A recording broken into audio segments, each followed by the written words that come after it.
The supposed mystics of today listen to Qawali with musical instruments, sometimes leaping up and down and dancing around. Listening to singing with music in this manner is not permissible, nor is attending such gatherings.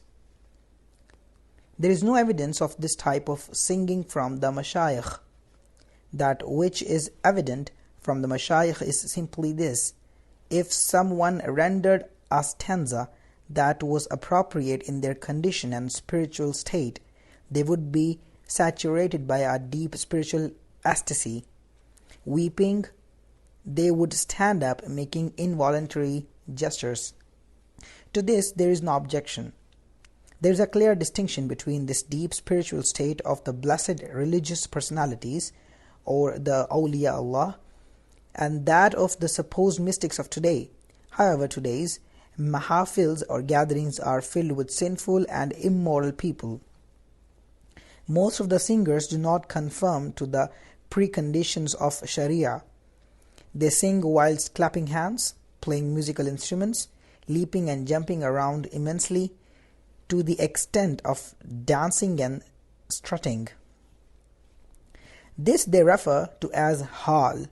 What do such actions have in common with the true spiritual conditions of the great Sufis? The true ecstasy of the awliya are involuntary gestures, whilst, as of today's mahfils, everything is within their control.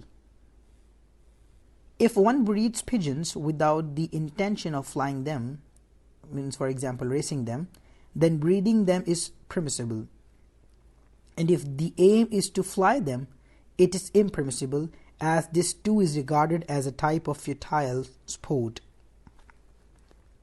If one has to climb onto rooftops to fly the pigeons, and this causes the privacy of others to be evaded, or if one throws stones when flying the pigeon, wherein there is a risk of people's crockery, etc., breaking, then such a person will be strictly asked to stop doing so, and if he still does not take heed, then his pigeons will be made zibah or slaughtered on behalf of the authorities and then returned to him, so that his action of flying pigeons is terminated altogether.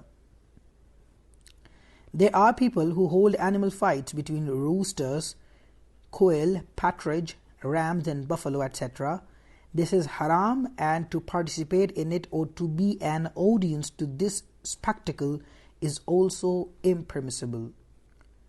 During the opening of the mango season, young boys go into the orchards, and after this they play with the peels and pip of the mangoes. There is no objection to this. If wrestling is not the sense of futile play and game, but it is done with the intention of building physical strength, and so that it will enable one to fight the kuffar, this is permissible and mustahsan, means commendable, and a means of attaining sawab, on condition that the compulsory parts that need to be covered in the Sharia are not exposed in any way. Nowadays, wrestling is done almost naked, simply wearing a loincloth or short pants and wrestling breeches, etc., causing the thighs to be exposed. This is impermissible. Huzur Akram sallallahu ta'ala alayhi wa sallam wrestled Rukana and pinned him thrice, because Rukana said, "If you pin me down, I will accept Islam," and thereafter he became a Muslim.